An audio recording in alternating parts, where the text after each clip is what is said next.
What is up, guys, and welcome back to the channel, guys. We're here with another one. Biggest shocks for Americans who visited Europe. These are always interesting. Found a new one, so we finna see what shocked some Americans that visit Europe. Y'all make sure y'all hit that subscribe button. Send down those recommendations. Hey, let's check it out. Americans that visited Europe. What was the biggest shock for you? Italy, the abundance of inexpensive and very good red and white wines. Okay. Amazing. Amsterdam, most things are designed to be practical. The people are polite and practical as well. No large, fancy cars. Both places, the fact that I could jump on a train and get to most places in Europe was really cool. Nice. The amount of public transportation, and in many places people not driving or not even knowing how to drive. History. I followed a tour of American tourists into the church in downtown. Question gets asked. Is this the oldest church in town? Heard reply. Chuckle, oh no. The old church is on the north side of the river. Dang. This church was built in 1310. Just a different perspective on history. The only thing that really surprised me was how much pedestrians trusted cars to not hit them. Ooh, that's a major Remember in thing. The Sopranos, when Tony comes back to Jersey from Italy? And everything is ugly? I spent a month in NL and Louisiana, looked so bad when I got back. Dang. Complete privacy when taking a dump in a public restroom. It was hard to come back home just from that. The amount of smoking. I have a close friend in Europe. She's talked about the public transportation and the way the cities are laid out to be beneficial to walking and biking. But nothing prepared me for the amount for smoking I saw when I was in Paris, Helsinki, Tampere, and Turku. The age of all the Dang, buildings. it's like the second time I heard about all the smoking. But I mean, if you go to public place, if you're from Europe and if you visit New York or something, you're gonna see it. It's the same way. I mean, I feel like it just depends on where you're at. With In the Paris, smoking. Helsinki, Tampere, and Turku. The age of all the buildings. Walked into a pub in the UK with a plaque that read something like, "This building was constructed in the year 2 and was used by monks to fend off dinosaurs." Dang. Maybe not the exact words, but you get it. First time in Spain, 22:30. Sun still out. Parents sitting, drinking, relaxing while kids run up and down. Felt so completely safe That's a and good comfortable. thing. I was in Switzerland for a few days. I felt like the fattest person in the country at Dang. 6 feet 0 inches, 210 lb. It was also amazing to me that it felt like two different countries going from Geneva to Zurich. The language went from French to German with the architecture completely different between the two cities. Absolutely beautiful country. Those statues on the streets of London that people walk by and don't even spare a single glance. They've got a longer history than the United States. In France, people get 2-hour lunches. Like some Dang. stores will have 2 separate open and close times cause they'll just shut down for 2 hours a day to enjoy themselves. Most people seemed much happier and relaxed as a whole. See, I wouldn't know what to do with a 2-hour lunch. The most I had, though, I had an hour lunch at work, but usually if you bring your own lunch, you're usually eating and still working. But if you're going out to get lunch and stuff, you finna spend at least 30 minutes at a drive-through, going through getting food, have to head back to work. You're gonna spend 30 minutes still, so you still kind of technically get a 30-minute lunch. But 2 hours, I could definitely get a nap in. I would love that. Day to enjoy themselves. Most people seemed much I would happier love and that. relaxed as a whole. I was shocked by how many people spoke English, and so well too. Finally, Why people I be? can walk to a store. Why do people be shocked by that foreigners can speak English? That anybody can speak English, really? Many people spoke English, and so well too. Finally, I can walk to a store. I lived in Europe for 5 years, 2011 to 2016, specifically in Amsterdam.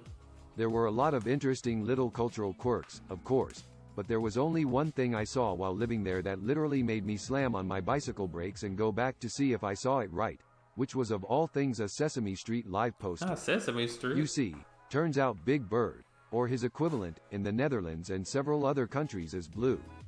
The Dutch will insist that it's actually Big Bird's cousin, Pino, but I wasn't fooled. You know, he just escaped to the Netherlands to seek an alternative lifestyle. So yeah, I'm sure Op wanted something more serious and profound.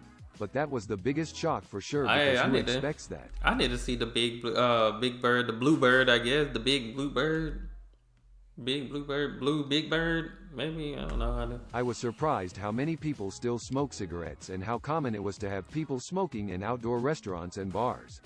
It has gotten to the point you almost never smell cigarette smoke in those places in most of the USA.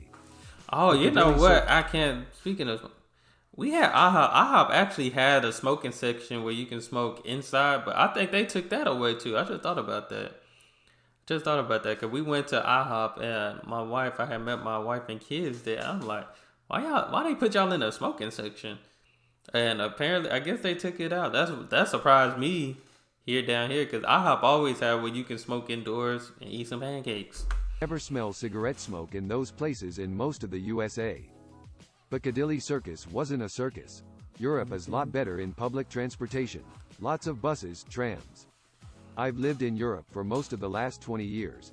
When I first moved here, the main things were the quality and efficiency of public transportation. Where I am from, Oklahoma City, there is almost no public transportation. The fact that sometimes when you go to the doctor, they basically just tell you, yeah, you're sick. You need to go home, drink lots of fluids, and rest. In the US, it seemed like regardless of what the ailment was, you were gonna get a prescription for something. Yep. In my experience, people here communicate much more directly, and if you are not used to it, it might seem rude. The lack of a copay for things like doctor's visits, physical therapy, etc., along with a price cap on prescription drugs. And I feel like that is a lot of people, like, just going home, getting some rest. Because the hospital, the doctor prescribed you some medicine. I feel like sometimes you taking medicine, unnecessary medicine, really messing you up too. So it's like, just go home, relax, get a cold towel or something, put on your head, drink lots of fluids and stuff. Because most times, like, somebody, I forgot what video or what, they said they went to the hospital because, like, their stomach, it was a lot of stomach pain. Matter of fact, it was Evan, I watch his video. Went to the doctor, like, stomach just hurting, all to find out that he just had gas. Usually, I believe they say if you lay on your left side, it kind of settles your stomach so you can pass that. But I just thought that was crazy. Now, he probably, in debt of $15,000-$20,000 off of just having gas. And that's in the U.S., but he's in UK, so he probably, it probably wasn't expensive. Probably wasn't. The attitude toward customer service.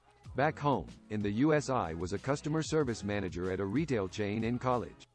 The standard practice was that if someone complained, regardless of how ridiculous the complaint was, we just gave them a coupon for 10% off or something. Yeah. Here, if you are unhappy with the service at a store and ask to speak to the manager is probably just going to tell you to go shop somewhere else if you hear about how big the Roman Empire was and all the advanced building tech they had. But it doesn't really sink in until you see it with your own eyes. I'm gonna have to see that. Holidays. Europeans get so much paid time off. I've gotten into arguments with some of my American friends because they legitimately believe tons of Europeans opt out of taking their PTO because there's so much work to do. I don't buy that. People would riot. Anywhere I went in late July, August, there were tons of shops closed cause people were spending the month with their families enjoying their time off. That and public bathroom stalls going all the way down to the floor. Y'all understand privacy. How young the US truly is. Walking. My wife and I simply walked everywhere, and I fucking loved it. Mile after meandering mile through historic alleyways and between towering architectural wonders, seeing, hearing, smelling, tasting, and living the streets of Paris, Brussels, Bruges, Ghent, and Amsterdam was an experience I'll never forget. In Italy, the shower at one of my hotels had no barriers to keep the water in one general area. It was just a drain in the floor. Luckily, it was just that one, and it was definitely an older hotel. Also, I was really surprised that the price was exactly what the price tag said. I love that the taxes rolled in, especially while I learned the currency. Not a shock per se, but something of an immediate reorienting of perspective in terms of history and how young the US really is. We have cool historical sites and artifacts, but it's weird to suddenly be confronted with the reality that for as historical as Ben Franklin and the Liberty Bell are, they're borderline infantile on a global historical scale. I especially remember being at a church in Italy, reading about its history, and initially felt a bit deflated when a sentence began, "This is not the original church. The original burned down and was rebuilt on the same site," and thinking, "Aw, bummer, so this is the knockoff replica, not the real thing." and then getting to the end of the sentence in the 12th century. The knockoff replica is 600 years older than the Liberty Bell. They must have built that right away then.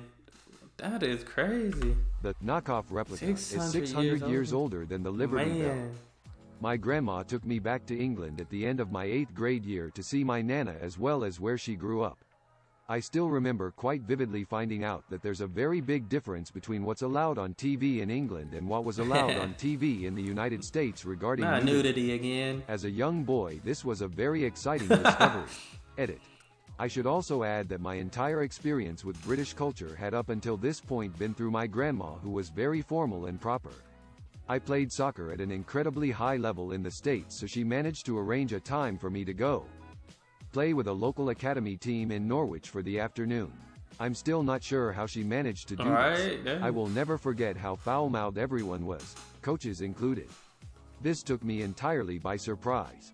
I will also never forget how humbling that experience was, because I was nowhere near as good as I thought I was.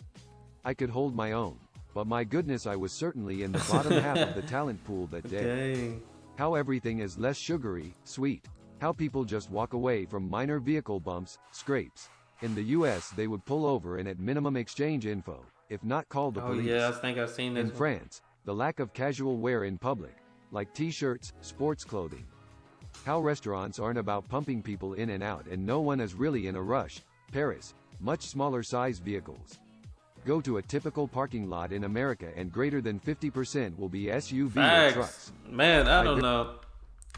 I hate parking by trucks so much. I do not like it because some people trucks are so big, like it ain't even like you can have some regular smaller trucks, but there's some big trucks and some people just got theirs on like some big old wheels and stuff. I hate parking by truck. I wouldn't mind having a truck. I feel like I do need a truck, especially after having my own house and different things I need for my house. I do need a truck. I will have a truck one day.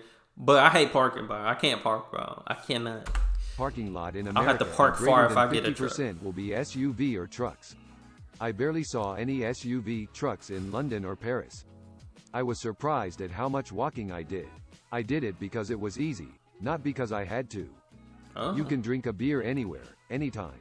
I mean, I woke up in Berlin and bought a bottle of beer at a small breakfast stand in a park. It was like 6 a.m. I was not ready for how many overwhelmingly beautiful ancient buildings and cities I saw in only 2 weeks. I actually couldn't fathom what I was looking at. It was a surreal experience, like I was really in touch with a completely different era of humanity. There is absolutely nothing like this in America. It blew me away and made me really care much more about European history, urban planning, and architecture. That tax was included on the price tag. How small things were, like appliances, paper towels, toilet paper. I really wanted to take that idea home with me. It makes so much sense. Also, how conveniently close shops were, so we only drove when visiting other cities. I love it, and I want it. I went to Scotland, ran across some German tourist who asked us to translate what the Scot was saying. We were all three speaking English. They just couldn't understand each other. How old a lot of the cities are. People still living in buildings older than the US. Walking down some of the old streets feels like your time traveling into a medieval fairy tale. When I lived with my grandparents in Europe and thus went to school, I was amazed how good the school cafeteria food was. The lunch ladies were actually cooking fresh, good and healthy food, and they were large portions to boot. Hey, y'all already know. I told y'all before, like our school, it sucks. It sucks. I feel sorry for those kids because they do not like it. When I ordered a small drink, it was actually small. Spain. Okay, it's afternoon. It's time to run some errands. It took me a week to learn that on days 2 to 5, the entire country shuts down. I'm Dutch, but I'll never forget my American girlfriend's reaction to seeing rows and rows of parked bicycles in front of the train station when she came to visit the Netherlands. Oh my God, look at all those bikes. Young children were using public transportation, i.e., city bus, subway, not escorted by adults, to get to and from school rather than a designated yellow bus. Where I am from, public transportation is barely usable by adults, much less children. Thank you for watching. Please like Nice. So yeah, I feel like this is always good. You know, I feel like the biggest shocks, they're not nothing disrespectful from Americans, which is a good thing. You know, Just seeing like the shocking how there's buildings, castles, and all these things still up that are older than America. That would definitely be shocking for me because it would be incredible to see. I feel like definitely everybody got to witness this in their lifetime. But y'all let me know some biggest shocks for you. Definitely can't wait. I mentioned in another video. Got my passport process out the way. Now I'm just waiting for it to come in, which is gonna take like 2 months. It's at 8 to 11 weeks. So, but usually, hopefully, they get it to me in that 8 week rather than that 11th week. So, but definitely got to do some planning so I can visit Europe. But that's all I have for this video. Y'all make sure y'all hit that subscribe button. Send me more recommendations to check out. Always fun doing these videos. Learn a little bit more about Europe. Learn a little bit more, even what Europeans think about America. So, hey, y'all be blessed, be the best, and be you. I'm out.